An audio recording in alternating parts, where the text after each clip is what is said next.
Programa ofrecido por...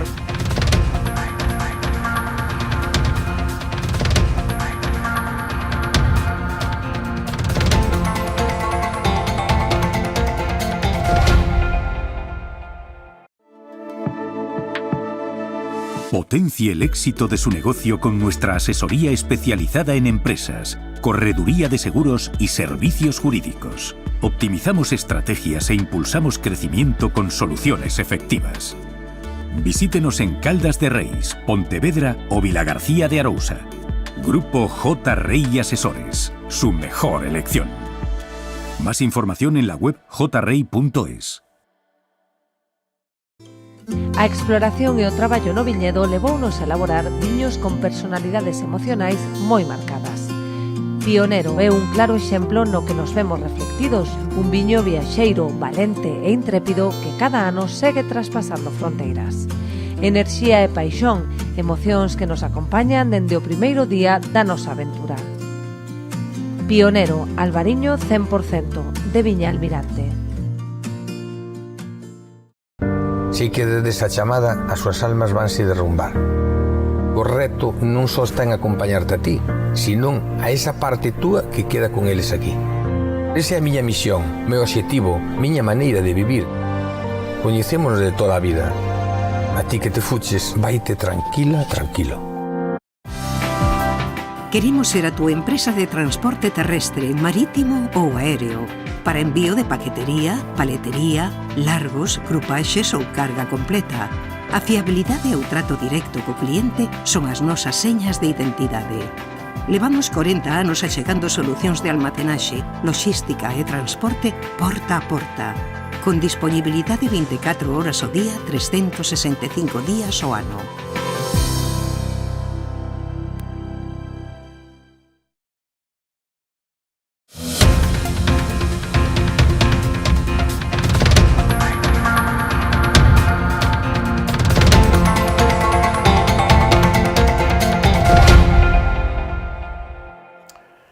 Señoras, señores, amigos e amigas, moi boa noite, saúdos desde Ribadumia, os estudios centrais de Canal Rías Baixas.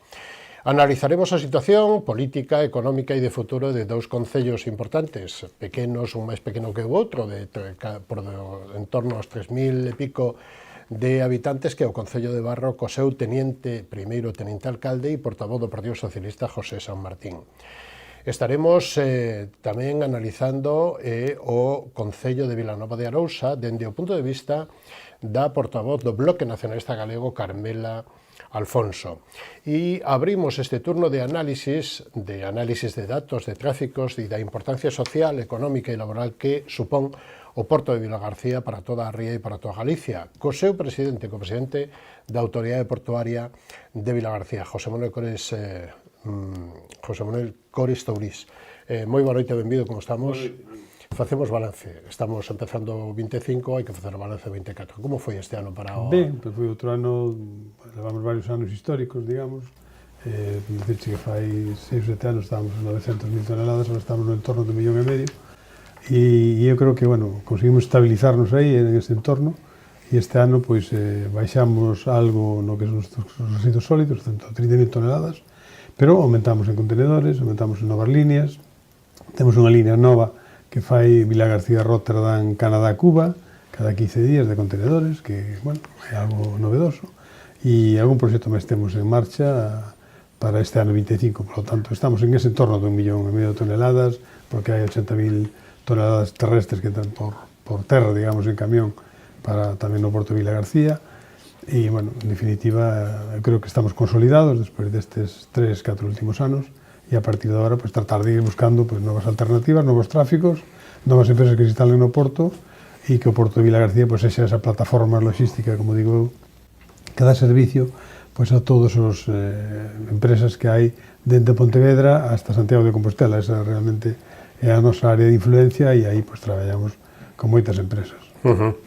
E, digamos, o ano 23 sería o ano récord de todo históricamente do... Sí, o ano 23 foi o ano récord e despois o 22 tamén foi moi bo e despois xa nos metemos no ano 24 que, como digo, baixou un pouco, ainda que hai novos tráficos e que perdemos por un lado casi o fomos recuperando por outro lado, sobre todo se sumamos os 80.000 toneladas de peixe que veñen por camión, e a partir de aí pues, eu creo que estamos estabilizados. Este ano volve a iniciarse o balastro, volve a haber algún tráfico novo, e bueno, vai haber novos barcos, é dicir, hai un tráfico novo xa con Cuba tamén. En definitiva, eu creo que en canto a eso, esperemos seguir nesta línea de actuación, non? Vai haber unha empresa que xa ten o apoio da Xunta declarada de interés industrial como é Gubor, que é unha empresa que vai a facer unha inversión aquí en Vilagarcía de máis de 21 millóns de euros, por lo tanto estamos a falar de unha inversión moi grande, unha inversión multinacional que está en máis de 100 países e que factura 147.000 millóns de euros e, por lo tanto... O do almacén de betún, non? Almacén de betún e almacén de betún, e non só para atender a zona sur, digamos, de Galicia, sí, pues, empresas fundamentalmente de Pontevedra e Ourense, sino tamén que desde aquí levarían en barco betún, un barco máis pequeno e betún tamén para outros lados, non? Que é un proxecto moi importante, moi betún que vai principalmente a estradas, non? Sí, carreteras e a todo isto. Fundamentalmente a estradas. Claro. E como digo, producto é un industrial. proxecto moi interesante, moi ambicioso, con inversión moi grande, é dicir, unha empresa multinacional suiza, e esperemos que eso pues, vaya generando novos tráficos, pero sobre todo o noso dar servicio ás empresas que están ubicadas aquí no territorio, na zona nosa, non? Aquí, por exemplo, unha das partes máis importantes que temos é Finsa Foresa, claro. Todo o tableiro se exporta polo porto de Vilagarcía, antes exportaba 70%, ahora conseguimos que se exporte ao 100% polo porto de Vilagarcía para outros países, para Holanda, para Francia, para outros países. Pero aparte para fabricar os tableiros contrachapados... Eso importa metanol, importa parafina, claro. E bueno, despois temos tamén o aluminio, que é outra peza moi importante, debido a que pues, as empresas de aluminio están aquí. A capital Padrón, de Europa. Claro, están en extrusionado de aluminio. En Padrón, en Caldas, que decir que todo, as grandes empresas de aluminio, non só de Galicia, sino de España, pues están asentadas aquí. Por cercanía, pues evidentemente, o porto que mellor máis servicios ya e en mellores condicións é o porto de Vilagarcía, non? E así un pouco nesa línea que vamos a seguir. En canto aos cruceiros, pues tamén estamos aí aumentando cada ano un pouco máis, non é un tema non é fácil, porque os grandes cruceiros non poden entrar en Vilagarcía e, por lo tanto, estamos indo a un nicho de mercado que son os cruceiros medianos, cruceiros xa de hasta 800 persoas, e, bueno, pues no que hai que seguir traballando, estamos indo a feiras, falando cos armadores, en definitiva, traballando para que veña máis xente a Vilagarcía, que ao final deixen cartos en Vilagarcía na comarca. E falarán, e volverán. E volverán. Non? E falarán e volverán. Sí, sí. Como é a campaña publicitaria de Patronato Rías Baixas. Pero antes, me gustaría pararme un poquinho máis nestes datos. Quero dicir que baixou un poquinho 24 sobre 23 a nivel de toneladas de tráfico e de arandelas. De facturación algo menos, en torno a 200 millóns menos, non foi moito porque as mercancías... menos porcentaxe, claro, en cartos, en valor... Tiña máis valor, non? Aumentou o contenedor, por lo tanto, ten moito máis valor a mercancía que vai en contenedor ou que entra en contenedor ou que vai en contenedor. Aquí entra plátano fundamentalmente de Canarias e despois se exporta pues, de todo tipo, non? Todo o viño, as conservas agora se está aumentando. Eso é o que principalmente sale polo porto, para que nos entendamos, efectivamente, non? O que sale, que se está exportando máis e agora, pues, ter a conexión con Holanda é moi fundamental. Hai unha nova línea tamén que en Vilagarcía, Santander, Inglaterra, pues tamén cubrimos ese espacio xa. É dicir, bueno, creo que esas alianzas que estamos tendo son moi positivas para abrir novos mercados e poñer, como digo, pues, máis servicios a disposición dos empresarios que son realmente os que van a funcionar no porto, non hai máis. Isto é importar e exportar, as empresas son os que realmente fan funcionar isto. E despois temos unha gran empresa asentada no porto de Vilagarcía, que é Profan, que é posiblemente pues, a empresa de pesca máis importante que temos en Galicia, por suposto, pero en España posiblemente, que aquí na planta de Vilagarcía hai máis de 800 persoas traballando, non? Por lo tanto, é unha planta moi importante que tamén dá traballo a moitísimas familias, claro. Hombre, claro. Vamos a ver, para aclarar un pouquiño, digamos que entran polo porto de Vilagarcía principalmente aluminio, mercancías por contenedores, tableiro, aceite, pesca conxelada. Sí. E salen principalmente conservas e viños. Sí, e máis tableiro fundamental, e sale todo o cuarzo, cuarzo que vai para Francia, estamos falando de 130-140 mil toneladas de cuarzo que vai para Francia fundamentalmente, estamos a falar do balastro, que serían outras 150 60 ou 170.000 toneladas, que ainda que ahora está parado, vais a reiniciar con México, vai fundamentalmente, para entenderos, é a pedra que se pon no ferrocarril, no AVE. Entonces, bueno, pues en definitiva, hai mercancías que salen tamén, que se están exportando, non? Donde sale o balastro? Donde se colle? De Porriño? Zona esa de Porriño? No, este vende a zona de Silleda, e o cuarzo pues tamén vende, hai tres minas en Galicia, e unha delas pues, tamén está no entorno de Santiago, que normalmente vaixe para Vilagarcía, non? E, señor Tourís, a autoridade ten 100 anos, os mellores anos son os últimos 3-4 anos, non? Partimos do 20-21 para adiante, aí se, digamos que está, ahora mismo está no teito, é o teito ese da autoridade portuaria a nivel de tráficos, podría ser?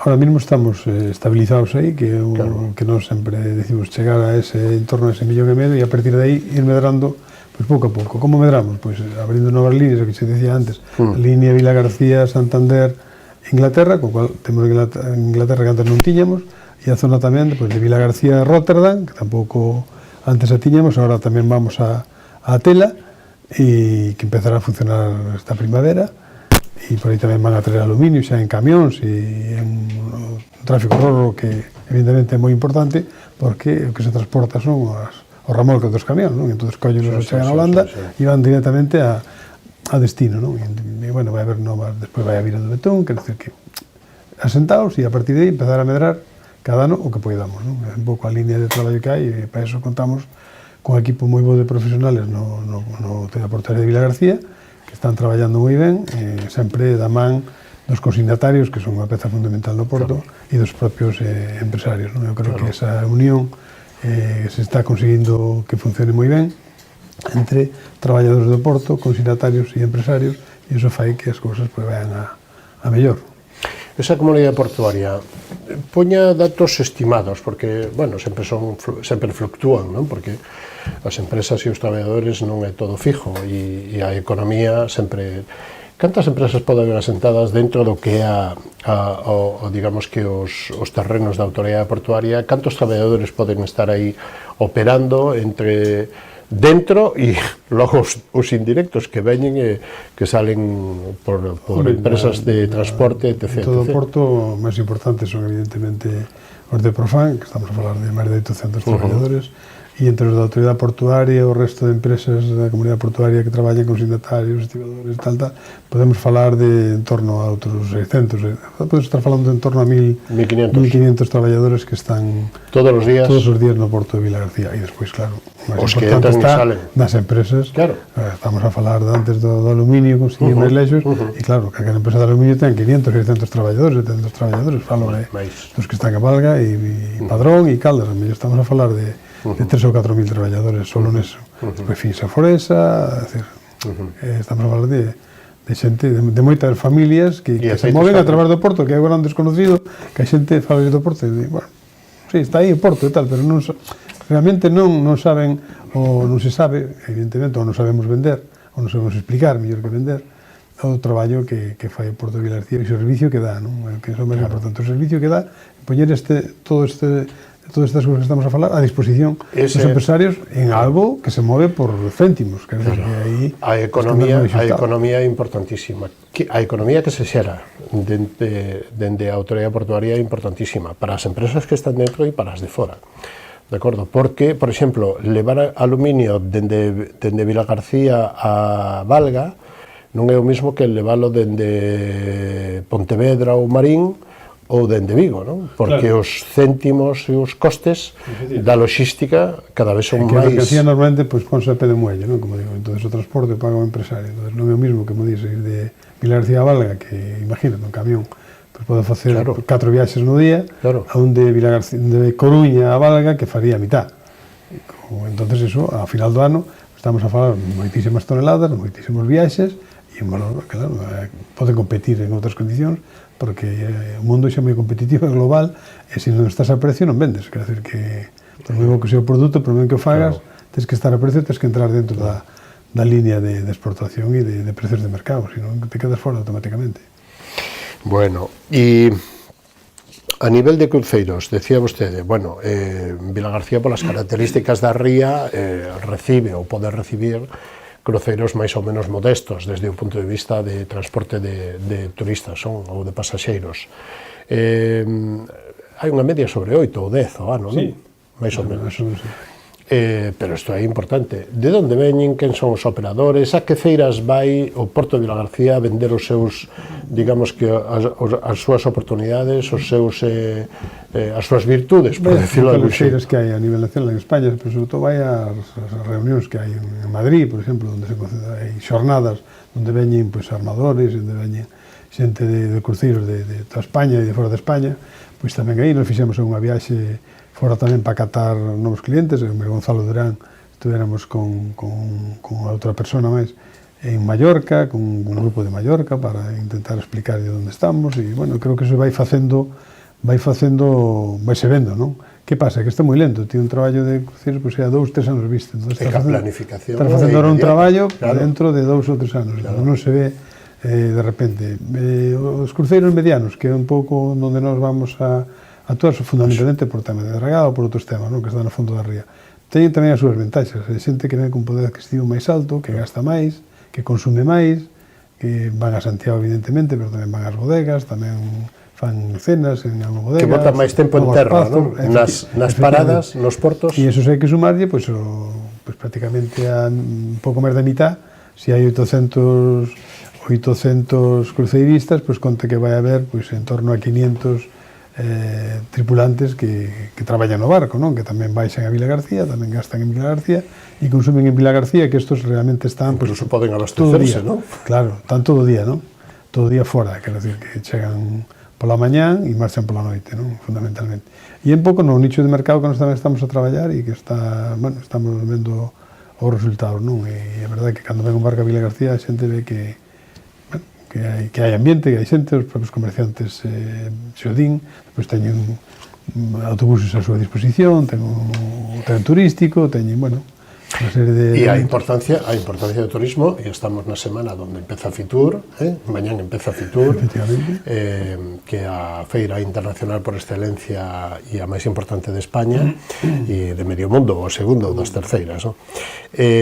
O turismo cada vez é máis importante, porque o turista que ven aquí tamén vai ás bodegas, tamén vai ás bateas, tamén compra unha conserva, tamén... impresionados cando entran na ría, cando entran de Cis para cá, pois que a verdade é que preguntan o que son as bateas, é dicir, están realmente algo distinto, non? O que temos aquí, que ao mellor para nós non lle damos tanta importancia, pero para a xente de fora, desde logo, o valora moitísimo, non? E agora, a partir de agora, pois tamén estamos facendo unhas melloras e unhas obras no ramal e vamos a concentrar todos os cruceiros no muelle do Romal.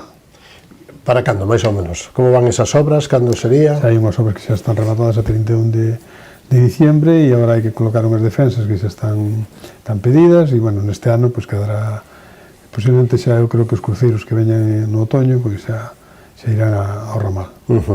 Eso digamos que é máis vistoso, non? Para a xente que chega. Están, claro, baixan aí a 300 metros, xa están no Parque Miguel Hernández, están no centro da cidade.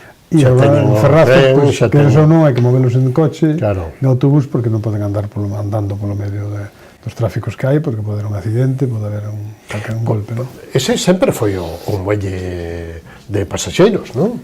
Non, de pasaxeiros é outro. É outro, pero sempre foi a zona do muelle, non? Sempre foi esa zona, eu creo que vai quedar moi ben cando este totalmente rematado, onde están tamén as naves da Organización de Parquistas de Carril, da Meixa de Carril, perdón, que era dos parquistas, que teñen unha nave xa totalmente rematada, van a empezar a traballar ali, e outra, pois, xa lle falta a nave social, xa lle falta algo menos, que tamén vai a dar servicio a eses cruceiros. Vamos a firmar un convenio tamén cos parquistas para poder despeñar desas instalacións cando vez que veñen cruceiros ou outro tipo de turistas, pois que se acheguen a...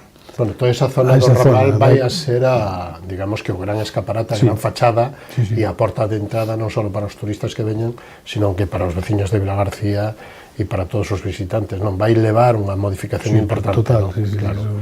Aí, ao final, aínda que sean terrenos de porto, están cedidos ao Concello, hai un acordo, hai un convenio aí?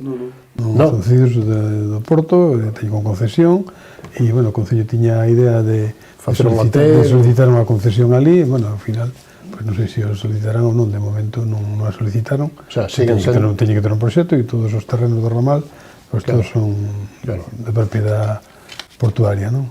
E despois temos o de pasaxeiros, que falabas antes, que aí temos un proxecto tamén para facer unha estación marítima, que está contratada já a xericada por parte da Xunta, porque hai que recordar que Vilagarcía é o único concello da Ría que non ten porto, non? Porque está en un carril, que é pesquero, e outro en Vilaxoán, e os outros da Ría, por exemplo, os barcos que salen de Vilagarcía e que van hasta Cesures ou hasta Padrón, pois en Vilagarcía non poden parar, ou ahora atracan ali, pero de mala maneira, porque non poden ver, hai que baixar por unha escalera de pedra, bueno, aí vai lavar un pantalán, vai haber a estación marítima esta que se está invertindo máis de 1 millón de euros, se vai invertir, onde poida tamén a xente non só subir polo río, sino tamén visitar a illa, visitar a zona das bateas, visitar a zona dos parquistas, bueno, os catamarans do Grove, pois van a facer esa línea tamén, que creo que vai dar tamén moitos servicios aos turistas, como é no Grove, como é en Cambados, ou como é noutras zonas, non? Vilanova. Quédanos outra parte, ainda que empezamos a ir mal de tempo, señor Toris, pero quédanos outra parte que é a desembocadura do río do Con. Esa nave que agora non ten actividade, pero que, digamos que está aí na desembocadura do río do Con, eso sigue sendo concesión do Porto, xa creo que caducou a concesión que tiña... Caducou a concesión, pero ahora, bueno, teñena de momento hasta que se termine o que se vai a facer aí, pues está a disposición dos rapaces de Vela e da Federación de Vela, que non teña falta máis espacio, como están pegadas, pois lle cedemos o uso desa nave. Claro, e aí as decisións dependen sempre, ou en este caso, das decisións técnicas de Augas de Galicia e a ver como se pode facer. Si se derriba a nave, xa se derriba. Si non se derriba a nave, esa nave se pondrá outra vez unha concesión, un concurso e a facer caixa, non? Claro, si se fai mellora no río e se determina por parte dos técnicos de que hai que tirar a nave, se tira, pero hasta ahora está demostrado, e os informes técnicos tamén, que a nave non estorba, porque onde está a nave é moito máis ancho, hai o doble de ancho que onde non está a nave, digamos, na mitad da calzada hacia o mar, ten o doble de ancho que da mitad da calzada hacia o río, non? Entón, bueno, e realmente onde obstruye é na zona do río, onde é un pouco do río, pero, digamos, onde está o mercado, para entendernos, onde está o mercado ahora de Vilagarcía, non? Sí, e, bueno, non sei se digamos que esas balsas que van a poñer aí de decantación van a solucionar tamén, supoño que sí. Sí, home, o axudan, é dicir, pero claro, hai outra en Festega que van a axudar moito, pero sería un proxecto xa moi ambicioso, onde creo que río arriba pois teñen que conseguir unhas 2 hectáreas de terreno para facer unha zona húmeda, controlar os vertidos aos regatos, todos que hai, non só o río do Con, sino todos os regatos que van ao río, que é un proxecto moi ambicioso de moitos cartos, que ten que ver entre o Concello e Xunta de Galicia. Nos, en todo caso, estamos sempre a disposición. Si vai a cabo ese proxecto e se decide que hai que derribar a nave ao momento, derribar a nave, pero antes tanto, pues hai que darlle un uso, e un uso que ahora mismo, como digo, pues está cedida a Federación de Vela, porque eles non tiñan espacio para as embarcacións, fan ali formación, fan de todo, e creo que se está dando uso para os chavales e para a propia Federación de Vela, moi importante. Que outros proxectos nos pode contar? Porque estes dous son importantes. Sí, bueno, ahora estamos con outro que é máis de 1,5 millón de euros, que é a rehabilitación do faro de Sálvora, tamén con a axuda de turismo da Xunta de Galicia, de fondos europeos, que tamén había para faros, e vamos aproveitando toda esa rehabilitación para poñer... O de Lariño xa se puxo, non? Sí, pero eso é unha empresa privada que o gestiona. Xa, bueno, pero pertenece a... Sí, pertenece a Porto, a Autoridade Portuaria de Vilagarcía. A Portuaria de Vilagarcía. Pero non, estou a falar do de Sálvora, na isla de Sálvora, que claro, a xente agora chega ali, pero non pode entrar no faro. Correcto. Visitan a illa, visitan un pouco todo, pero non poden... Entonces, ahora sí, a partir de que este remodelado o faro, vai a ser unha zona museística, unha zona de exposición, unha zona para visitar e... Ese proxecto xa foi presentado. Está licitado xa, están traballando ali, que está en marcha, son os tres. E despois temos o de ferrocarril, que xa abriron o sobre B, están agora a mesa de contratación co sobre A, van a abrir tamén estes días, para adjudicarse unha obra de máis de 1,5 millón de euros de ampliación do ferrocarril dentro dos muelles. Son 3 proxectos, parece que non, pero moi importantes, podemos falar de 1,5 millón, al final son 4 millóns de euros solo en 2 proxectos, máis outros 5 millóns de euros en pequenos proxectos que estamos a facer e a rehabilitar, é dicir, toda esa zona, non? E esperemos que o tren empece a funcionar Neso estamos traballando tamén, está bastante avanzado e esperamos que pronto veremos un tren, por lo menos un tren a semana vamos a ter.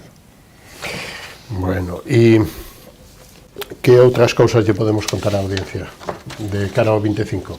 Pois de cara ao 25, xa che digo, seguir nesa línea de traballo que eu sempre son un hombre de ter os pernas no chan, ir pouco a pouco, conseguir o que temos conseguido, mantelo, non perdelo, e a partir de aí, pois con todos estes proxectos, ir ampliando. As relacións, como están sendo as relacións co Concello de Vilanova? Ben, as relacións co Concello nunca tuvemos ningún problema, de feito o Centro de Saúde que está ahora xa adxudicado e contratado, que van a empezar tamén en unha parcela que era da autoridade portuaria que lle vendemos ao propio Concello, e despois tamén, pois, na zona do Ramal, outra parcela tamén que é onde presentaron un proxecto que va a facer unha pradera, piscina, o que sea. Non sei o que sea, non? Pois foron as dúas cousas que chegamos a acordos e chegamos a acordos en todo, é dicir, vamos ao que é un mantemento, eso van a levar a cabo tamén o propio Concello das partes que están abertas á cidade, de integración porto-cidade, e non hai ningún problema nese sentido, a colaboración é perfecta. Pois lle agradecemos moito que haya estado connosco no día de hoxe, contándonos todas estas cousas, que esos proxectos salgan pronto e ben para diante, e hasta unha vindeira ocasión, moi boas noites e moitas gracias. Pois moitas gracias e boas noites. Nos vamos a publicidade. Da man dos copatrocinadoras recibimos a Carmela Alfonso, portavoz do BNG no Concello de Vilanova de Arousa, non o perdón. Analizamos a situación deste Concello desde o seu punto de vista, claro. Hasta ahora mismo.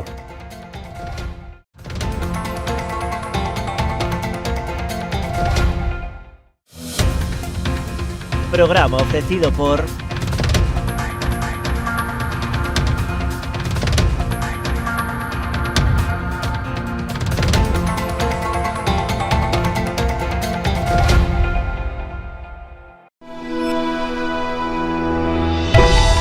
No mundo dos negocios, cada entrega conta. Galiport é o teu socio fiable para o transporte. Contamos con equipo especializado que garante as entregas seguras. Nos entendemos a importancia da túa carga. Confía en nós para levar ou traer as túas mercadorías. Galiport, a túa solución en transporte de confianza. Temos paixón polos nosos clientes.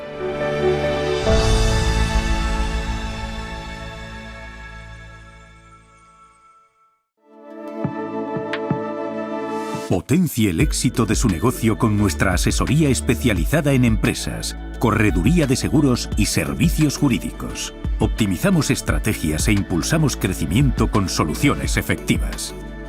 Visítenos en Caldas de Reis, Pontevedra o Vilagarcía de Arousa. Grupo J. Rey Asesores, su mejor elección. Más información en la web jrey.es. Unha historia memorable requiría dunha gran homenaxe, inspirados no carácter e no esforzo do traballo realizado por Domingo Fontán, Xorde Macherato, un viño con esencia da nosa terra. O seu equilibrio e complexidade falan por si mesmos. O tempo e o cuidado empregado en todo o seu proceso de elaboración tamén. Macherato Albariño crío macerado 100% de Viña Almirante. Si que desde esa chamada as súas almas vanse derrumbar.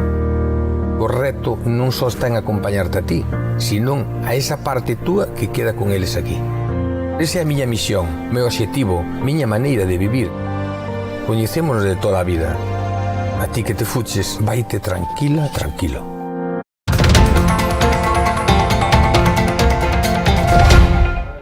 Pois estamos de novo con todos vostedes, lle damos a boa noite e a benvida a Carmela Alfonso, portavoz do BNG no Concello de Vilanova de Arousa. Benvida, como estamos? Ben, gracias, moi boa tarde. Bueno, estamos facendo balance de concellos e balance de legislatura, estamos a ano e medio, o sea que en xuño facemos os 2 aniños de o 50% da legislatura, aínda que Gonzalo Durán leva xa moitos anos, pero facemos balance desta. Como valora este ano e medio de xestión do no Concello de Vilanova?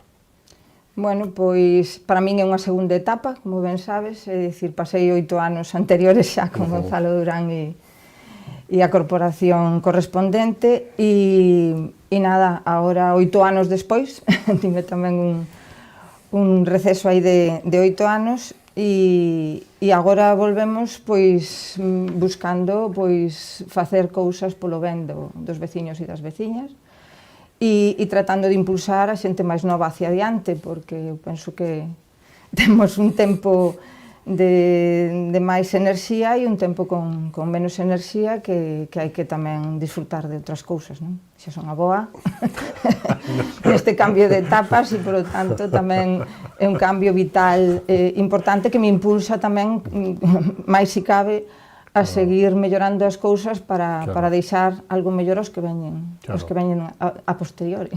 Claro. E como valoramos a situación económica do Concello? E logo vamos a ir un pouquiño analizando as parroquias, as diferentes áreas de xestión. Situación económica do Concello, como está? A situación económica do Concello está parexa a como cando a deixei, é dicir, eu empecín a ver un declive na segunda parte, a partir do 2011, de que nos entramos xa nun plan de axuste, estamos con uns axustes obrigatorios porque non nos dan as contas, os orzamentos se prorrogan constantemente, é dicir, agora mesmo estamos con orzamento de 2022 e, polo tanto, aquí as contas non dan. Pero o Partido Popular ten a maioría absoluta. Claro, facer un orzamento está chupado, non? Si hai realmente un plan de inversión, un posible plan de traballo por o Concello, pero non porque o despilfarro que se ven arrastrando é moito, entonces o plan de axuste xa te obriga a non contratar máis personal, e, polo tanto, o que se está facendo é subcontratar, externalizar servicios e non traballar con medios propios, non? Entón, iso cada vez é como unha bola de neve que vai medrando porque, efectivamente, non se mellora na xestión, non? É dicir, se sigue facendo unha xestión de tirar patada hacia adiante, e non se recortan gastos superfluos e se ten, ademais, moito gasto impropio, non? É dicir, se moitas veces que se fan gastos que non competiría facer ao Concello, como, non sei, ter unha escola infantil que, ao final, é unha competencia autonómica. Non ten medios o Concello para abordar esos servicios de calidad, con calidad, porque eu prefiero non ter servicio para nenos pequenos que darle un mal servicio a unha escola infantil, non? Entón, eu creo que a Xunta é quen ten os medios e quen ten que poñer o servicio público en unhas condicións para os veciños e veciñas que respondan, non? Que respondan. Ademais desto, señor Alfonso, analizamos a situación de saneamento do Concello de Vilanova. Que información ten do estado da rede? Vamos a ver, nun pleno extraordinario que se fixo en novembro deste ano para subir as tasas, eu xa lle planteaba as tasas de saneamento e de agua e demais, eu xa lle planteaba ao Concello que o que procedía é ter saneamento para poñerlle tasas aos veciños. O primeiro era ter saneamento. E a mí me constaba que no rego do alcalde e todo seguía no mesmo estado que fai unha década. É dicir, que non se estaba realmente facendo un seguimento dos bombeos, que non se estaba mellorando os bombeos, que non se estaba a funcionar. Por lo tanto, cando se nos pideu aprobar a subida de tasas, eu lles dixen, primeiro teñan un saneamento. O que, en vez de subirnos tasas, o que tiñan que facer vostedes é devolvernos as tasas que nos levan cobrado os veciños e veciñas por non sanear, E o visto está que, sin sabelo, ás portas estaban as 200 mariscadoras agardando ao señor alcalde para pedirlles explicacións por que se lle cerraba o esteiro de Vilanova en plena precampaña de Nadal, non?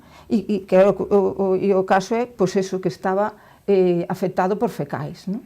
Ben, claro, acto seguido, cando a mí se me negou no pleno que había que, efectivamente, exixirlle a empresa que leva o saneamento, servicios externalizados, por tanto, que según o señor alcalde funcionan tamén externalizar os servicios mellor que os públicos, e o visto está que non estaban a funcionar, non? Que o saneamento non estaba a funcionar e que, polo tanto, había que melloralo.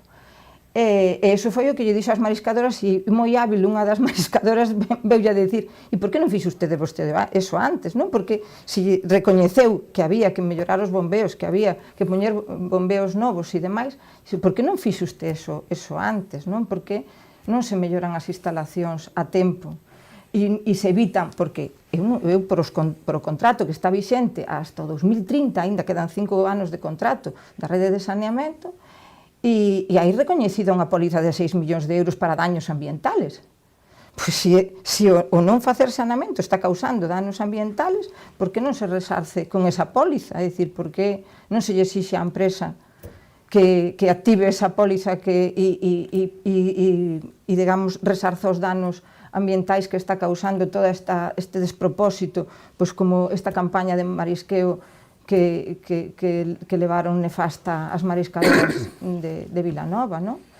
Eu hai outra cousa que digo tamén que hai que facer máis ao lado do saneamento, non? Que nos levamos unha moción xa novembro do primer ano, é dicir, no ano 23, non? No novembro do ano 23, xa por empezar por as propostas que somos o único grupo que leva pleno a pleno sempre unha proposta con ánimo construtivo e con ánimo de aportar iniciativas e que se fale delas e a debate, non?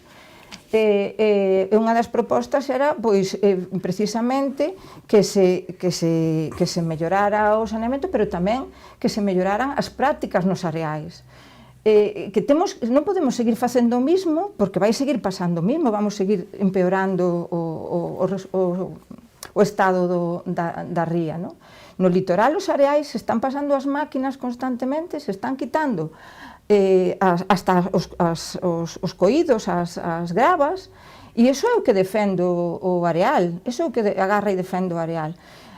Non hai máis que entrar na aduana durante todos os días do verán e se sacan camións semanais de algas poucas, con toda a grava e iso que a máquina saca, montañas de grava mezclada ca mallante, iso defende o areal.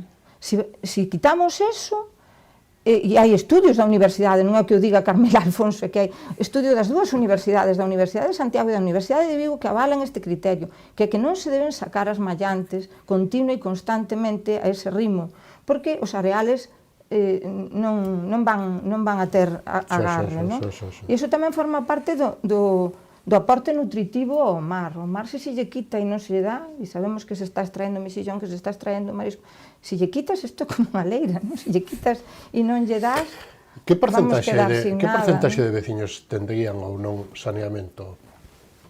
Home, eu penso que ahora mismo... De veciños ou de territorios? Sí, eu penso que ahora mismo a maior parte do territorio, eu me atrevería a decir que o 80% do territorio ten amagos de saneamento, amagos.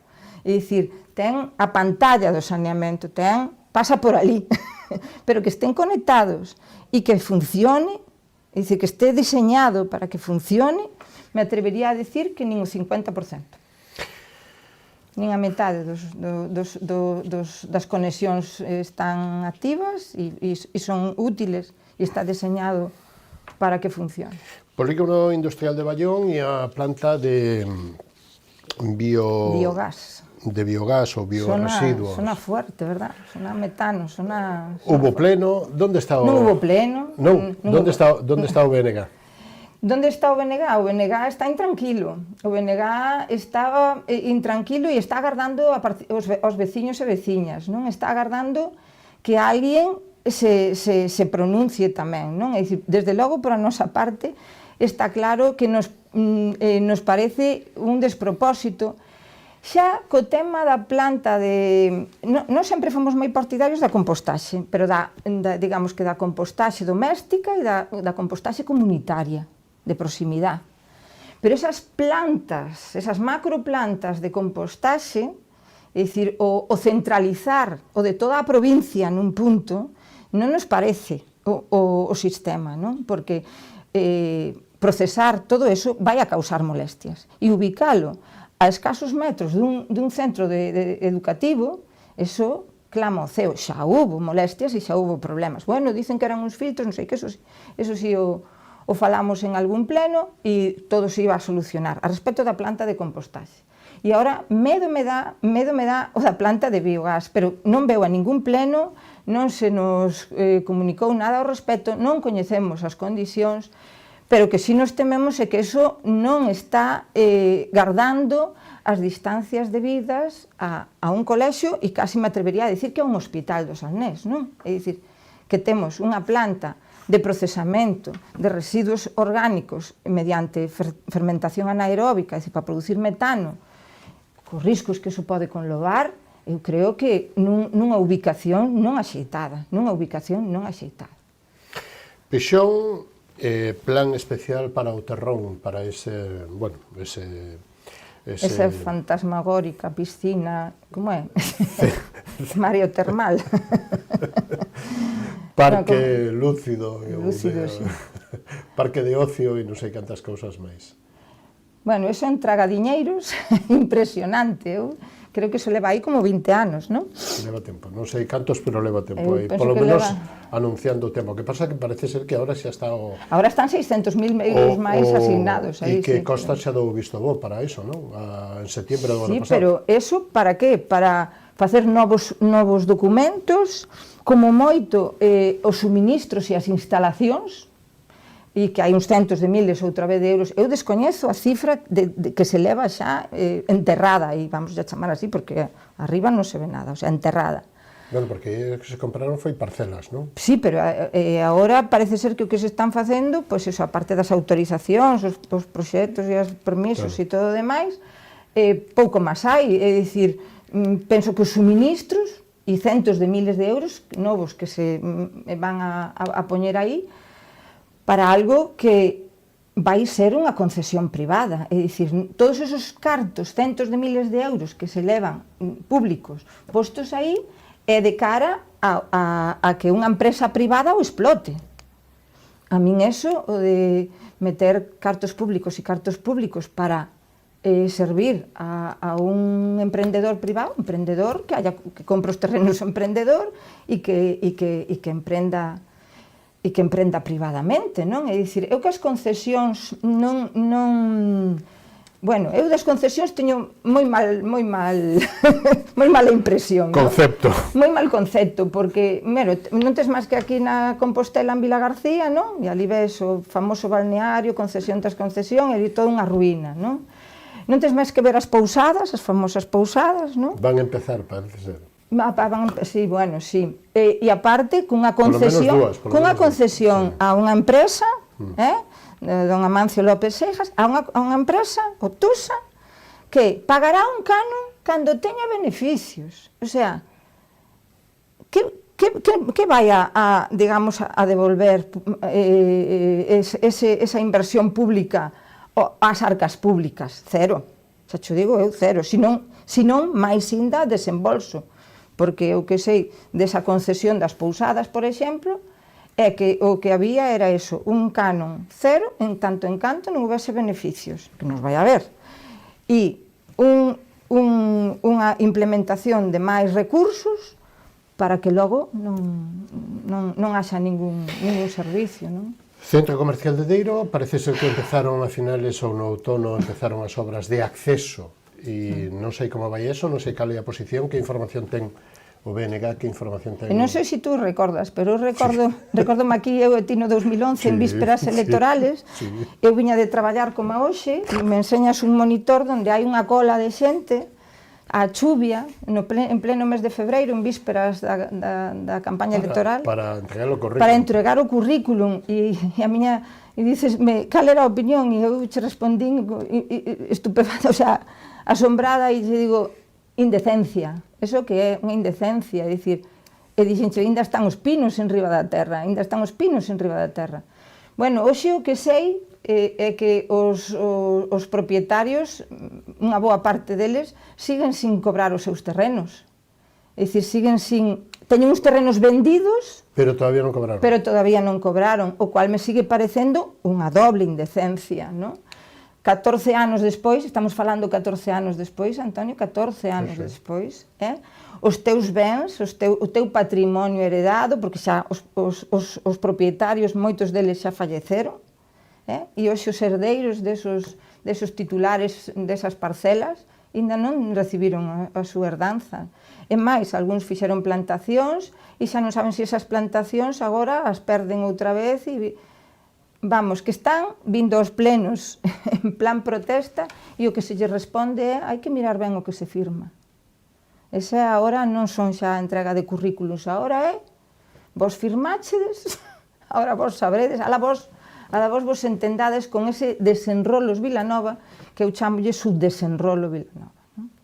Porque é un subdesenrolo ter a xente hipotecada cunhas propiedades e unhas terras das que non pode dispoñer durante 14 anos, que se come moito durante 14 anos.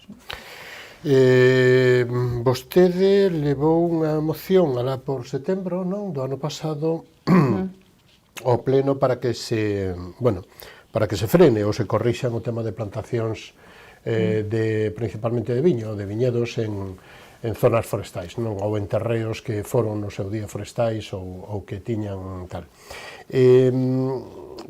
Como foi o pleno que se acordou e que isto que supondría para a comarca, porque, lóxicamente, non só afecta ao Concello de Vilanova. Sí, isto enlaza moi ben co que vimos de recalificación de terrenos, non? É dicir, os terrenos agrarios de San Miguel, dese famoso centro comercial de San Miguel, tamén eran terrenos agrarios recalificados agora para usos comerciales, non? Claro, así calquera. Compras e pagas agrario e logo tes outro valor, non, nesos terrenos. Ben, no tema dos terrenos forestais tamén está a pasar un pouco mismo, non? Grandes empresas veñen e adquiren terrenos forestais que se lle recalifican, se cambian de uso para viñedo. Co cual tamén estamos perdendo unha cantidad de superficie forestal de protección de vertentes a manantiales, a ríos e demais, co correspondente daño ambiental, non? Pero é que, ademais, isto estaba repercutindo xa, e está repercutindo, e eu, sin sabelo, xa tiña, desde o mes de xuño, a proposta preparada para, pois eso, equilibrar e pedir unha moratoria sobre este cambio de uso, non? É dicir, que os que están dando as autorizacións para pasar os terrenos forestais a viñedos, que parasen un pouco e que o meditasen un pouco máis, non?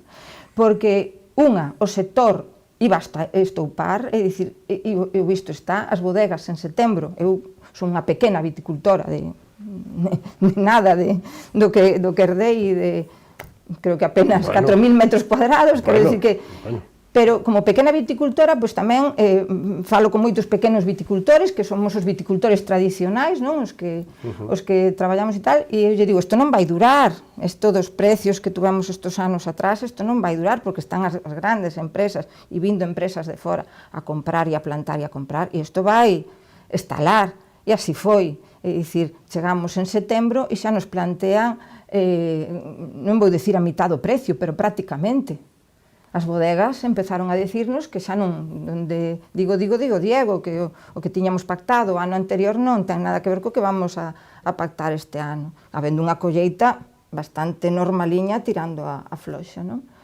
Entón, eu xa mo tiña planteado de antes por outras cuestións, había pasado aquele episodio da corta de cepas en Barro, hai xente enfadada porque chegan os sulfatos a todas as casas, a todas as... E está o viñedo pois invadindo o todo.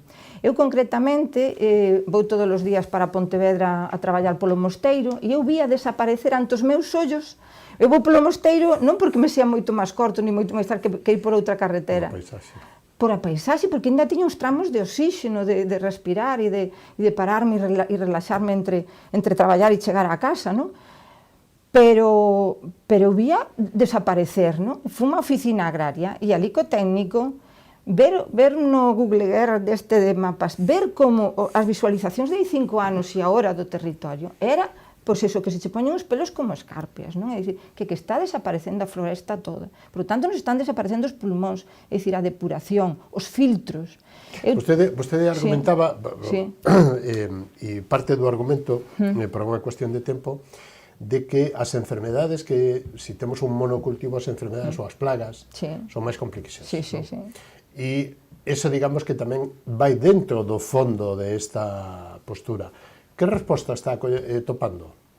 Bueno, sorprendeme, creo que o alcalde me entendeu en canto lle dixen que baixaran os precios, porque tamén é un viticultor, máis grande que min, ou que sexa, pero tamén é viticultor, e tamén lle chegou ao bolsillo. Eu xa digo, eu non empecé por pensar no bolsillo, empecé por pensar, por exemplo, nos manantiales. Hai plantacións hoxe feitas ao pé do río Umia, ao pé deste río que levamos aquí, que están, non digo centos de hectáreas, pero casi, e están drenando a cañón aberto directamente aguas arriba da captación de agua que vai aos depósitos de Tremoedo e que vai a todos os nosos grifos da maioría da población do Salnés. E, polo tanto, temos que pensar na saúde en primeiro lugar, Esta intensificación dun monocultivo, aparte de insalubre para o propio cultivo, é insalubre para as persoas. Entón, eu penso que a saúde é o principal. Como están atendidas as parroquias? A nivel de viais, a nivel de sendas, a nivel de servicios, colexios, metemos todo nun paquete. Instalacións deportivas, áreas recreativas, metemos todo nun paquete, señor Alfonso, porque empezamos a ir mal. As parroquias están abandonadas. Mira, eu para este pleno xa rexistrei a moción para este lunes próximo, pleno ordinario, casi diría por enésima vez, pero as escolas unitarias están abandonadas, as vivendas dos maestros están abandonadas, e están caíndo. Acaba de salir unha orden este mismo venres, e xa non é a primeira vez, nin o primeiro ano, de subvencións a fondo perdido para rehabilitar as infraestructuras municipales edificables. Estamos cun problema de vivenda para os mozos e mozas que o seu nivel adquisitivo non dá para pagar os alquileres. Vilanova está declarada zona tensionada a alquiler por as vivendas turísticas tamén, é dicir, porque os alugueres turísticos compensan máis que os alugueres para vivenda normal, e os mozos e mozas e a xente que busca unha vivenda asequible para iniciar a súa vida non a ten. E iso creo que é un compromiso que temos e o rural, por outra parte, está esmorecendo. Solo queda a xente maior e solo queda población envellecida. Entón, temos que rejuvenecer. E o Concello, eu isto xa o levin varias veces, ten infraestructuras educativas desafectadas, que son xa de titularidade municipal e que son perfectamente rehabilitables porque foron vivendas de maestros en András, en Bayón, en San Miguel, en Corón mismo, en Cale. E todo este rural, Bayón, András e o propio Tremoedo, están esmorecendo, e iso cho dicen os veciños, vamos quedando catro vellos, non? E claro, se non se lle dá unha posibilidade habitacional asequible que anime os xóvenes a irse ás parroquias, pois isto non se dinamiza, non se dinamiza. Señor Alfonso, foi o noso tempo, pero ten unha última intervención. O Concello dá para moito. Necesita moito, sí. Última intervención, menos dun minuto para decir o que vostede queira ou que eu non lle preguntín, ou remarcar algunha cousa ou decir algunha cousa nova do que non dixo. Bueno, nós, xa digo, desde o pleno número 1 e desde as oportunidades que tuvemos para ir ao Concello a facer propostas construtivas e con ánimo de mellorar a situación da veciñanza, pois aí estamos. Nós creo que, a pesar da nosa pequena minoría, non? A veces conseguimos, eu me sorprendo, non? E aprendo constantemente de que a veces un solo, por exemplo, o Día da Violencia de Xénero, le vi unha moción para mellorar a situación, temos moito problema tamén en Vilanova de violencia de xénero, e resultas que a moción, por abstención dos demais, quedou aprobada co meu voto, non? Eu estou orgullosa e satisfeita de ter levado aí, pero voto en falta a participación veciñal, non? Eu vin plenos, é dicir, salón de plenos abarrotados para temas que non teñen ningunha trascendencia local, non? Amnistía en Cataluña, non sei, un pleno cheo de banderitas e un absurdo, non? E esos esperpentos é o que eu non quero da veciñanza, ver a veciñanza de Vilanova en esos esperpentos. Eu quero ver a veciñanza de Vilanova vir aos plenos a aportarnos e se non é aos plenos a donde queiran, que me atopen, non? E a que me fagan suxerencias e críticas e aportacións, non? É o que desde o bloque queremos para unha mellor Vilanova. Eu quero contar con esos veciños e veciñas que seguro teñen moito que aportar e que dar ao Concello. Bueno, e agradecemos moito, señora Alfonso, que haya estado connosco esta Gracias edición de Falemos. Quedamos hasta unha vindeira ocasión. Cando que irás. Dicindo moitas gracias e boa noite. Nada, pues gracias a ustedes. Nos vamos a policía e damando os patrocinadores volvemos e recibimos a José San Martín, primeiro teniente alcalde do Concello de Barro e portavoz do Partido Socialista. Non o perdan, será ahora mismo, dentro de un instantillo, hasta ahora mismo.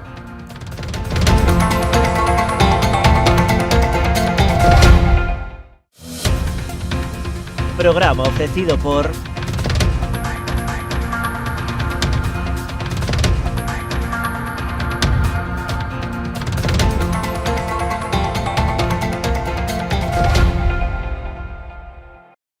Si que desde esa chamada as súas almas vanse derrumbar.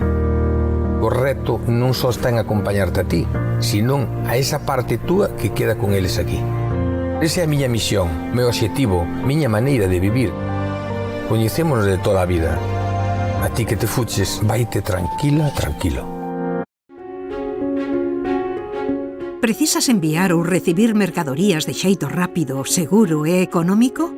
Confía nunha empresa galega con anos de experiencia demostrada, con frota de vehículos adaptados ás túas necesidades e cun equipo de profesionais cualificados e experimentados.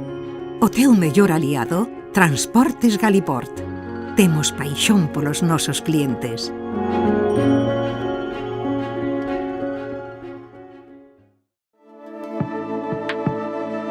Potencie el éxito de su negocio con nuestra asesoría especializada en empresas, correduría de seguros y servicios jurídicos. Optimizamos estrategias e impulsamos crecimiento con soluciones efectivas.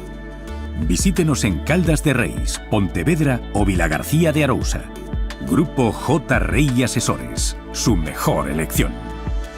Más información en la web jrey.es. A exploración e o traballo no viñedo levounos a elaborar viños con personalidades emocionais moi marcadas. Pionero é un claro exemplo no que nos vemos reflectidos, un viño viaxeiro, valente e intrépido que cada ano segue traspasando fronteiras. Enerxía e paixón, emocións que nos acompañan dende o primeiro día da nosa aventura. Pionero, albariño 100%, de Viña Almirante.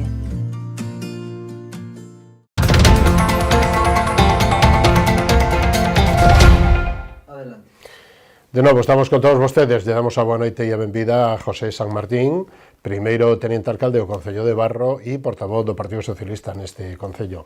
Boa noite, benvido, como estamos, señor San Martín? Moi boas noites, moitas gracias por convidarnos. Bueno, facemos balance. A primeira vez que no Concello de Barro ven vostede nesta legislatura por aquí, estuvo o señor Landín, exalcalde, fai unhas semanas ou un par de meses por aquí. Me gustaría que fixera un balance primeiro do resultado electoral de maio do 23, porque para o Partido Socialista en Barro é unha data importante e un feito importante, non? Bueno, sí, a verdade é que o resultado foi moi exitoso, foi un resultado que nós esperábamos incluso algo máis, porque xa nas eleccións do 19 quedáramos a 12 votos de manter a segunda acta e o cogoberno. Votar esas 4 anos fora do goberno para nós, para Barro foi negativo, porque poderíamos decir que houve cousas que non se fixaron ao mellor, non é que se fixera todo mal, pero si é verdade cousas como, por exemplo, o mercado que se deixou caer despois da pandemia, ou mesmo na pandemia nós desde a oposición incluso estuvemos colaborando co goberno e cos veciños en facer cousas. Entón o traballo deses 4 anos da oposición tranquila, unha oposición sosegada, unha oposición de construir e de colaborar, fixo que ese resultado fose o que foi. Despois tamén é verdade que non podemos enganarnos que a dereita iba dividida, a forza de Landín quedou demostrada nas eleccións con 2 concelleiros máis co seu propio partido no que estaba, que era o Partido Popular, e a verdade é que seguramente moita xente estaba dividida entre o PP e Landín, e ao mesmo tempo seguramente elixiron a nosa opción para poder decir vamos a dar un cambio en Barro. Eu creo que pretendían incluso que o cambio fose definitivo, un cambio de color no goberno cunha alcaldía do color do Partido Socialista, que xa sabedes polas noticias que puden acceder a ela, pois o día da elección houve 6 votos en blanco e 5 a favor do alcalde, que pola lei electoral o ter máis votos ten dereito a ser alcalde. Nós xa tiñamos un pacto de absternos, non íamos votar a favor porque non tiñamos o goberno cerrado, e tampouco non estaba moi cerrado, porque a verdade é que a negociación foi bastante dura. Hasta onde pode contar? Hasta onde pode ler? Non, simplemente había unhas diferencias que non eran precisamente na miña dedicación parcial que teño, non eran eso para nada, neso non houve ningún tipo de problema. O problema seguramente era nunha área que eles querían e nos queríamos, e ao final o que fixemos foi compartila, dividila en dúas e repartimos. Recordamos e refrescamos os datos á audiencia. Barro ten registrados 3.640 habitantes, aproximadamente. As eleccións de maio do ano 23 deron o seguinte resultado: BNG 5 concelleiros, co cal continúa o alcalde José Manuel Abraldes; Partido Socialista, segunda forza, con 3 concelleiros, que preside o señor San Martín; Xuntos por Barro, do exalcalde José Antonio Landín, 2 concelleiros; e o Partido Popular, con Eduardo Ruadas, alcanzou un concelleiro. Hai pacto, xa houbera pacto do 15 ao 19, non? Houbera pacto, do 19 ao 23 gobernou o Bloque Nacionalista de Maio con maioría, e agora que perdeu outra vez, volven a gobernar conxuntamente, non? Sí, a ver, é un pacto natural. A verdade é que en Barro das un caso curioso, non? Un caso onde normalmente é un concello onde predomina o voto á dereita e se ven todas as eleccións. En cambio, nas eleccións municipais hai 8 concelleiros que somos de esquerdas, 5 da Forza Nacionalista e 3 do Partido Socialista. É dicir, está claro que os veciños de Barro ven na nosa orientación de goberno mellor opción para Barro, entonces por eso eses resultados, e creo que nós estamos nunha boa posición de seguir medrando e seguir facendo cousas por os veciños e polas veciñas, que ao final é porque estamos en política para mellorar a vida da xente. Este outro compañeiro, outra compañeira, o importante é que haxa un representante que escoita os veciños e que atenda as súas necesidades e que as resolva o antes posible. Nós temos un mestre que se chama Abel Caballero e nos di que hai que facer así. Cales son as áreas que xestiona directamente e con responsabilidade directa o Partido Socialista no Concello de Barro? Sí, a ver, nós nesta legislatura repartimos as áreas dunha maneira bastante equitativa, donde polo carácter un pouco de cada persoa. É verdad que a outra forza que goberna con nós fixo cambios por buscar outros perfiles, pero nós temos uns perfiles adecuados ás áreas, non? Eu levo, a parte da primeira tenencia de alcaldía, levo obras e servicios, deso abarca moitas cousas, cousas que son do día a día e das necesidades máis básicas que teñen os veciños.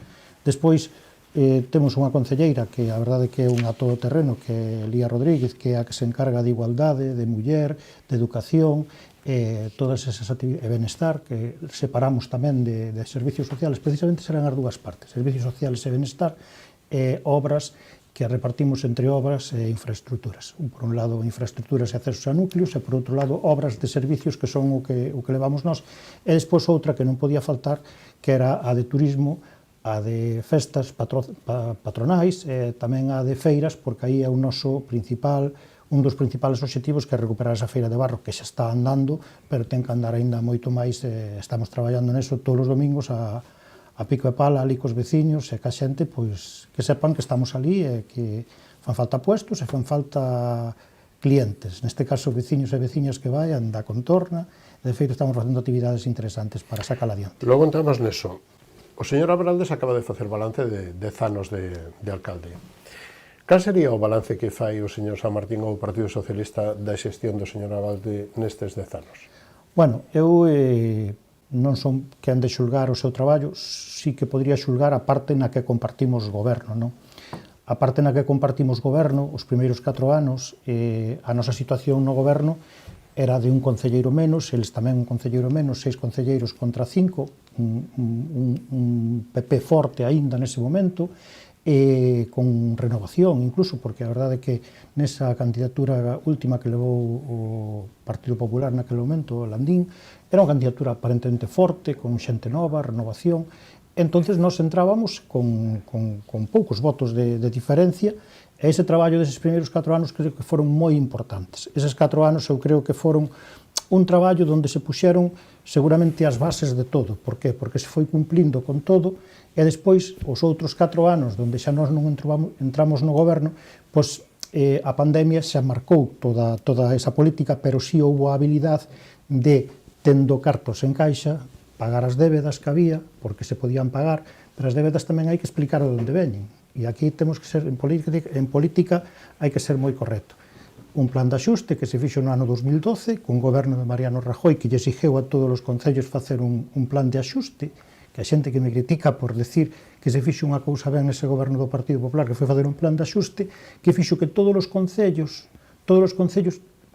saldaran as súas deudas. O Concello de Barro tuvo que facer unha subida de impostos nese momento, cobrábase 6 euros polo lixo, pasouse a 60, cobrábase 20 euros menos pola tasa de vehículos, non sei o dato exacto, pero máis ou menos, subeuse tamén o IBE polos valores catastrais. Entonces, gracias a eses ingresos, xa se empezou a poñer as primeiras pedras para ir pagando todas as débedas ano a ano, a media de 200 e pico mil euros, e chegou un momento de que se liquidaron e lle coincideu a xente que estuvo gobernando estes últimos 4 anos. Pero as cousas hai que contalas de onde veñen, a onde van, e ao final que é un traballo de todos, e é un traballo que se consigue gracias a que tamén houve anos de aforro, anos de cerrar instalacións, que non foi na nosa época, pero cousas que foron complexas, pero que agora temos a sorte de ter un concello moi saneado, e un concello que hai que seguir tirando para adiante. E eu entendo que se poida presumir desta xestión destes anos, pero, sinceramente, eu creo que temos que facer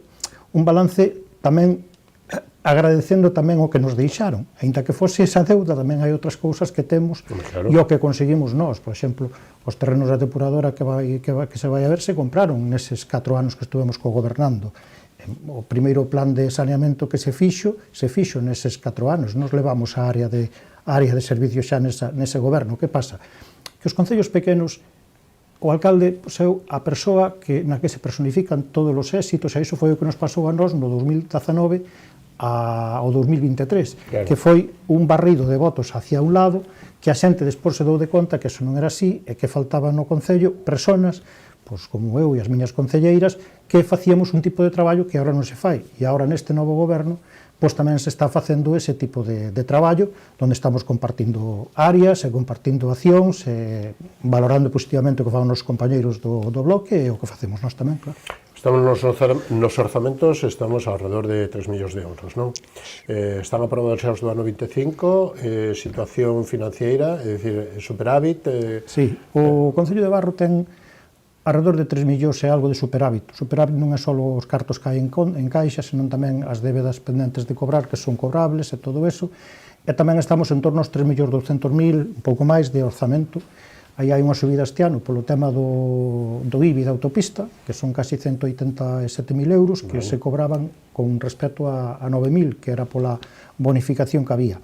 Eses cartos veñenlle moi ben ao Concello para facer certas inversións que en edificios e todo eso, ahora como se vai a ver que tirar algún edificio, pois hai que arreglar outro, pero nos topamos cunha pedra no zapato, que temos que estes días facer unha modificación de crédito no próximo pleno, porque necesitamos meter unha partida importante en axuda no fogar, porque pola subida de custes e todo eso, pois temos que facer unha modificación, todo o que recaudamos por un lado temos que poñer noutra parte, pero neste caso as competencias estas de servicio de axuda no fogar para os concellos son competencias como as garderías, todas estas competencias non propias de todo, non digo que non sean, é dicir, eu creo que habría que aumentar as partidas por parte do organismo da Xunta para axudar os concellos, sobre todo os pequenos, e sobre todo cando as funcionarias e as traballadoras queren dar as máximas horas posibles para poder atender a nosa veciñanza, os nosos maiores, da mellor maneira posible. Cantos veciños están acollidos a este servicio, máis ou menos? Ten o dato? O dato non o teño, pero... Unha estimación, unha aproximación? Unha estimación, ahora mesmo, non sei, poderá haber unhas 70 personas ou 80, o mellor hai máis, que non teño dato, vale. Non é a miña área, porque a área non a levamos nós. Pero, ademais, aparte, hai unha das cousas que é importante neste tema, que é un dos poucos recibos que o Concello lle emite aos usuarios. O resto vai todo a través do oral. É unha cousa na que tanto a outra parte do goberno como nós, no que na parte dos servicios sociales, non sabemos intervenir en nada, nin nas axudas de emerxencia, nin nada. Eu a min me dan o decreto de alcaldía coas axudas de emerxencia, eu nin as miro. Porque eu considero que son cousas que unha técnica ou unha funcionaria é a que ten que resolver e considerar que esas persoas necesitan eso. Rede de saneamento, situación e, lóxicamente, o gran proxecto importante que é a nova depuradora, onde xa está aprobado, xa está, digamos que, posta en marcha con máis de 3 millóns de euros da Xunta e do Concello, porque... Sí, o Concello, sí. De feito, esa boa noticia. Esa boa noticia tamén se pode facer gracias que o Concello tamén fixo o seu traballo, presentou un proxecto no seu momento, pero ao mesmo tempo temos unha boa sanidade económica, unha boa saúde económica e temos diñeiro para poñer unha parte, senón teríamos que irnos a un crédito ou outro tipo de operación. O saneamento é unha das áreas que eu levo. O saneamento é unha das cousas que, aínda que teñamos a depuradora, vai tardar en poder dárselle a todos os veciños e temos que ser claros con isto. Por qué? Porque hai moitas zonas onde vamos ter que facer zonas autónomas. Este ano se fixo unha auditoría de saneamento que ven sendo algo similar a aquel plan de saneamento que se fixo entre o 2015 e o 2019, e ese plan de saneamento dinos que, por exemplo, zonas como a Maquieira, como a zona de Búa, como a zona de Couso, como algunhas zonas máis, Aldeiña, Ortigueira, son zonas que van ir con saneamento autónomo, que ao mesmo tempo vai haber que facer unha pequena depuradora. Pero ten que ser así porque así o marca o proxecto técnico. Terías que facer un bombeo. De todas maneiras, que nos dá de rapidez a nova depuradora? Pois que Perdecanai todo teña esperanza en facer pronto o saneamento, porque xa ten feito esta iglesia de Perdecanai, cando se fixo a obra esta da carretera da Diputación que se lle cedeu ao Concello, que foi nesa etapa tamén do 15-19, entonces esas casas todas, a Lardoeira, que ten toda esa zona metida, que é unha zona de Agudelo, pegada ali a onde está o desguace, toda aquela zona, pois esa zona toda, Valixe, esa zona, ten futuro inmediato. Ahora mesmo estamos saneando, facendo unha obra a través do programa Más Provincia na zona de Balbón. Balbón vai quedar totalmente saneado. A primeira parte do saneamento se fixo nesa etapa dos primeiros 4 anos do noso goberno e agora estáse facendo esta outra parte, que vai coincidir coa obra que se fixo tamén da conexión pola ponte que ven dar aquí a Rúa As Baladas, a Rúa San Antoniño, toda esta zona onde se cruza a ponte ali sobre o río Areal. Non sei, sabes que a zona aquela concreta onde está o tanatorio, a máis aparte se está creando ali, nesa zona onde se fai a feira, un parque tamén, xa se puxo unha tirolina, e se van baixar ora para ali tamén os biosaudables e todo eso. Entón, parece que é unha zona que xa foi feita noutra época e agora se está reconvertindo nunha zona de ocio, a pesar de ter ali o tanatorio que tamén en breve tamén acabará a concesión. Outra das boas novas é o centro de saúde, non? Un novo centro de saúde. Sí, o centro de saúde. E os usos que xa propoñen ou os que propoñía xa o alcalde para darlle o actual cando se entre o novo en vigor, non? Sí, a ver, eu creo que foi moi prematuro a decir eso porque para tomar esas decisións temos que decidir no goberno, non? Entonces eu creo que as decisións que se tomen moitas veces non se poden alardear delas se ao final non son así ou non van ser así. Eu creo que calquera iniciativa que se faga para ese espacio donde se falara no seu día dun centro de día, agora xa se fala de tiralo, pero eu creo que canta máis xente opine, máis xente poida... Un referéndum, non é? Un referéndum non, pero canto máis... Eu, de feito, podo vos dicir, hai moitos veciños que nos estarán escoitando hoxe, que hai moita xente que está en contra de que o centro de saúde se vai a colocar onde está. Hai xente que está en contra porque di que non vai haber aparcamento e tal, pero que nós votamos a favor do centro de saúde aí, estando na oposición, estando no goberno, por un motivo moi claro, porque a Xunta tes que darlle todo feito e dito, mira, onde vai, onde o quere, aquí, porque temos exemplo de Caldas que levan anos e anos mareando a perdiz e non foron capaces de facer ainda un centro de saúde novo para unha población que Caldas necesita urxentemente.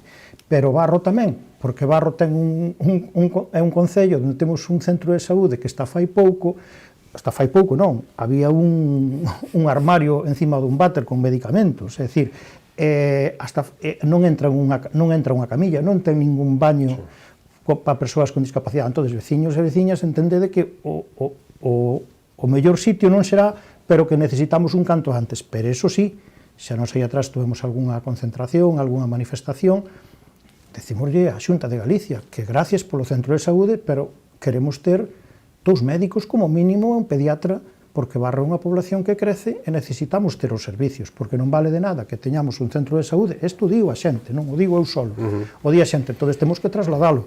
É verdade que nos pode decir o señor gerente que non é que, claro, no Bran sempre é así, pero como sempre é así? É dicir, temos que intentar que non sea sempre así, porque no Bran enferma xente e no inverno enferma xente, entonces é que fai unhas semanas, un mes, houve un problema de que non houve médico algún día, entendes? Entonces non pode ser, é dicir, por problemas que houve, entonces fixos unha concentración ali para defender eses temas. Entonces, centro de saúde sí, canto antes, e supoño que este ano estará facendo parte da obra. Bueno, señor San Martín, pide algo máis de brevedade porque o tempo vaísenos. Bueno. E temos moitos temas. Mercadillo. Que ademais é algo no que vostede se meteu a fondo, non? Sí, Mercadillo estamos traballando nel, intentamos realizar eventos cercanos ao Mercadillo no mesmo día, como agora vai ser a festa do cocido, o próximo día 16, pedimos aos colectivos de que nos boten unha man, facemos algún mercado artesanal tamén, pegado á feira, vai haber concursos, metemos algún tipo de temas por exemplo, unhas colchonetas por rapaces, buscamos algo sempre para que sea atractivo. E o que está claro, que o Mercadillo de Barro, todos os domingos que fai bo tempo, ten xente, funciona, e a maioría de xente que ven é de Barro. Vale, e como se fixo a xestión para que se quitaran os problemas que había e as protestas e os malestares que houve no pasado? Refires a mellor a época de Sinaí e todo eso? Sí, dos líos e das... Eso quedou todo totalmente zanjado na primeira etapa de goberno, nos lideramos eso, eu salira naquele programa da Sexta onde casi me xogo a vida, non podo dicilo así exactamente, pero foi tuve os meus problemas por eso, quero decir que non naquele momento defendemos que o mercado fose público, o mercado, despois, unha vez que xamos o goberno, foi público, eso daría para un capítulo inteiro do mercado da Feira de Barro. Demos conseguido que eso se pasara a ser público, gestión pública, e desde aquelas, creo que foi no 17, me parece que foi, entre o 16 e 17, hasta hoxe é público. Na pandemia, o goberno anterior decidira non cobrarlles para que a xente poidera vir igual, pero que non chega con eso, necesítase tamén, a parte deso, organizar, estar aí, e aí sí que teño que tamén agradecer, pois, que xo fago a todos os traballadores municipales que estuveron botando unha man tanto co Mercadillo como noutras moitas outras cousas, porque a verdade é que temos pouco persoal e a verdade é que agora tamén houve a estabilización laboral e para eles tamén foi unha boa noticia. E tamén é digamos que, para un concello como Barro tamén é digamos que un bo acto de recaudación, non? Sí, a ver. Porque, quero dicir, aí o concello rebaixouse a tasa, agora cobras €1 metro lineal, pero agora xa non o vexo desde ese punto de vista. Non o vexo como... Que tamén, non? Que tamén, pero que nós, por exemplo, se conseguimos volver ao mercado que tiñamos, a ver, o mercado houve un ano que se chegaron a recaudar no primeiro ano que nós o empezamos a gestionar municipalmente, creo que non sei se chegaron a ser 60.000 euros, que era casi todo o que se debía. Dicir, non teño dato exacto, pero anda por aí. Quero dicir que agora non se está recaudando, eso está claro, porque está a €1, e tamén ao mesmo tempo o que se está facendo é intentar que os puestos veñan, estáse sendo... inténtase que a xente que presente toda a documentación, e agora mesmo estamos conseguindo que a xente presente todos os... Bueno, pero que se acaben as irregularidades, non? Sí, irregularidades no que é na feira se acabaron nese momento desde que A feira estaba gestionada por unha empresa e esa empresa pois non pedía documentación, cobraba o que querían e ao Concello pois lle pagaron algo, pero non todo.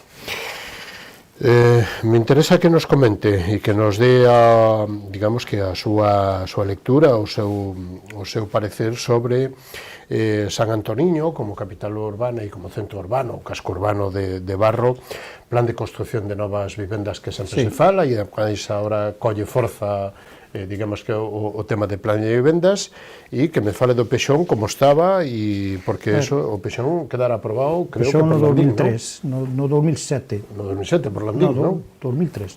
Sí, bueno. 2003. No mes de... Hai que renovar, hai que... Antes das eleccións do 2003. Actualizar. Sí, reservamos unha partida no orzamento para cambiar algunhas cousas do Pexón, pero non vai ser un cambio radical, porque o cambio radical non che deixan facer porque che van a quitar moitas zonas urbanizables. Entón, o cambio vai ser prácticamente polas alturas dos establecementos, que están moito máis altas que marca a lei do solo. Poderíanse meter algunha cousa máis, pero eu creo que é un tema que non é a miña área e o estudiaremos ca outra parte do goberno tamén, non o levou, pero sí no tema das vivendas, ainda que non son a nosa competencia realmente, porque é un tema que lle gustaría a vostede como... Nos, o que temos clarísimo é que Barro é un sitio idóneo para vivir. Nos, temos falado do polígono. Temos falado con varias empresas promotoras para que viñeran a Barro, porque ademais, vouche poñer o exemplo, a maior parte daquele terreno edificable que hai ali é do Saref. Nós fixemos consultas co Saref a través da delegación do goberno, da súa delegación do goberno, para saber como estaba, e o que nos gustaría era que houvese inversión para eses terrenos e houbera quen construíra, porque ali hai, creo que son 4 edificios, un deles está feito, pero 3 edificios de protección oficial de VPA, que eso xa teñen os clientes, porque realmente é cuestión de ir ao listado da Xunta, os que pidan en Pontevedra, en Barro lle vai sair máis barato, vivir en Barro e vivir en Pontevedra pouca diferencia hai, e ao final tes servicios, tes un sitio bonito para vivir, porque ademais, algunha das empresas que invitamos a vir ali, lle gustou moito o sitio, e sobre todo a zona de baixo tamén, que é así que xa é libre, a dos chalés, onde se poden facer chalés adosados, cerca do tanatorio, pero é unha zona moi bonita para vivir, unha zona moi soleada e moi cómoda, con todos os servicios, claro. A57, o trazado, o primeiro trazado levaría desde a conexión do polígono ou da macro rotonda, macro nudo de Barro, hasta que levaría do polígono de Barro ao polígono de Campiño. Sí, a ver... ¿Cómo está eso? Y porque ahora mismo, bueno, hay problemas, incluso creo que el Partido Socialista, outro día, en reunión en Pontevedra, con o señor Besteiro e co delegado da Xunta, do delegado do Goberno en Galicia, o señor Blanco, están, creo que, pedindo un cambio, non? Sí, a ver, eu como secretario xeral do Partido Socialista, xa mandei varios recados a varios ministros a través dos secretarios xerales nosos, tanto primeiro con Gonzalo, despois cos outros que estuveron, de que a A57, o trazado que elixiran, era o que non elixira o Concello, nin a Diputación, nin a Xunta. Además, é unha obra que pasou de mans, porque foi pasando de gobernos, e agora, pois, o que pasara cando entrara Ábalos, que fora o principio de todo, aprobaran un impacto ambiental, así como quen di, meteronlo ali e dixo, pero vamos a aprobar isto, xa si aprobamos algo. Entón, claro, non sei se foi así ou non, pero en principio as cousas hai que velas e pensar que iso pode ter un problema. É dicir, eu creo que hai unha unanimidade entre os grupos políticos de evitar ese trazado de Barro que acaba donde a iglesia de Curro, porque aquí provoca un problema importante e a idea é que vaya na outra opción que era ir que fora de cara ao peaxe e todo eso. E iso eu creo que no que estamos traballando todos e témolo claro. Esta semana empeza Fitur, xa temos alá equipo desplazado de avanzadilla a dianteira do Real Madrid ou do Barça en Fitur, que empezarán mañán coas retransmisións e con todo isto. Vostede leva turismo, leva festas, leva feiras, Parque Natural de Barosa, festas, a Festa do Viño, meta todo nun paquete porque estamos sin tempo. Bueno, Festa do Viño é unha actividade que a levan os compañeiros, é unha festa que é a festa máis importante de Barro a nivel turístico e todo eso de etnográfica, bueno, todo etnoturística ou como lle queiramos chamar, é unha festa interesante que ten moitos anos e que funciona ben e que nós lle daríamos algún cambio, pero eu creo que é unha festa a ter en conta. Barosa é un sitio que sempre Podemos mellorar, sempre podemos facer máis cousas, sempre se pode atender mellor. Hai que agradecer a aqueles dous locales de hostelería. Teño que ter un cariño especial con Senín por levar ali tantos anos atendendo aquelo, cuidando aqueles patos, aquelas ocas, e tamén os de abaixo que tamén están levando aquelo. E nós para o turismo temos tamén outra parte. Bueno, e o camiño. Sí, agora iba con eso, precisamente que no próximo mes presentaremos un vídeo sobre o Camiño de Santiago, donde vamos a facer unha oferta especial para conectar Barro, o Pobo, co Camiño de Santiago, donde queremos facer unha novedade importante que non lle vai afectar ao Camiño de Santiago para nada, pero que non podemos adiantar, e será algo que a mellor pode generar algo de polémica, pero no seu momento o comentaremos. Bueno, esperemos que nos dé, non sei se a primicia, pero por lo menos que nos la veña a contar. Señor San Martín, remate en 30 segundos co que vostede queira contarlle hoxe aos veciños de Barro. Bueno, pois eu primeiro agradecerlles a oportunidade que nos están dando, agradecerlle a todos os veciños eses que colaboran con nós cando hai un problema con contenedores, un problema con hoxe como hoxe nunha marquesina, que un camión lle dou un golpe a unha marquesina e nos avisaron de que empresa era, porque lle colleron a matrícula. O outro día que unha funeraria botou restos de caixa de mortos nun contenedor e nos avisaron tamén que funeraria era. Así moitas máis cousas. O agradecemento aos veciños, aos traballadores municipales, ás compañeiras e compañeiros de goberno e, sobre todo, as miñas compañeiras que levan as nosas áreas que este ano, por exemplo, sí que temos que destacar a festa de fin de ano que fixamos, que foi todo un éxito. Moitísimas gracias. Hasta unha vindeira ocasión. Gracias e boa noite. Moitas gracias a vos. Nos vamos. Isto foi todo o que nos deu de sí esta edición de Falemos co señor San Martín, portavoz do PSOE e primeiro tenente alcalde do Concello de Barro, con Carmela Alfonso, portavoz do BNG no Concello de Vilanova de Arousa, e copresidente da Autoridade Portuaria de Vilagarcía, con José Manuel Corestourís. A semana que ven, máis e mellor, esta semana non perdan as retransmisións dos principales actos que se van a celebrar en Fitur vía streaming directas por a web e a tele de Canal Rías Baixas. Estaremos con todos vostedes e faremos, lóxicamente, especial cobertura informativa a este evento importantísimo. Boa noite, saúdos, adiós.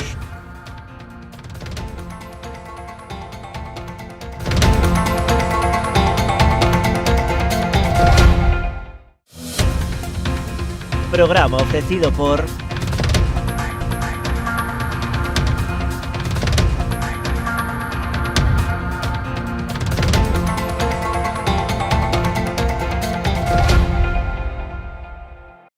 Unha historia memorable requiría dunha gran homenaxe, inspirados no carácter e no esforzo do traballo realizado por Domingo Fontán, xorde Macherato, un viño con esencia da nosa terra. O seu equilibrio e complexidade falan por si mesmos. O tempo e o cuidado empregado en todo o seu proceso de elaboración tamén. Macherato, albariño crío macerado 100% de Viña Almirante. Si que desde esa chamada as súas almas vanse derrumbar. O reto non só está en acompañarte a ti, senón a esa parte túa que queda con eles aquí. Esa é a miña misión, meu obxectivo, miña maneira de vivir. Coñecémonos de toda a vida. A ti que te fuches, vaite tranquila, tranquilo. Queremos ser a túa empresa de transporte terrestre, marítimo ou aéreo, para envío de paquetería, paletería, largos, grupaxes ou carga completa. A fiabilidade e o trato directo co cliente son as nosas señas de identidade. Levamos 40 anos achegando solucións de almacenaxe, logística e transporte porta a porta, con disponibilidade 24 horas ao día, 365 días ao ano.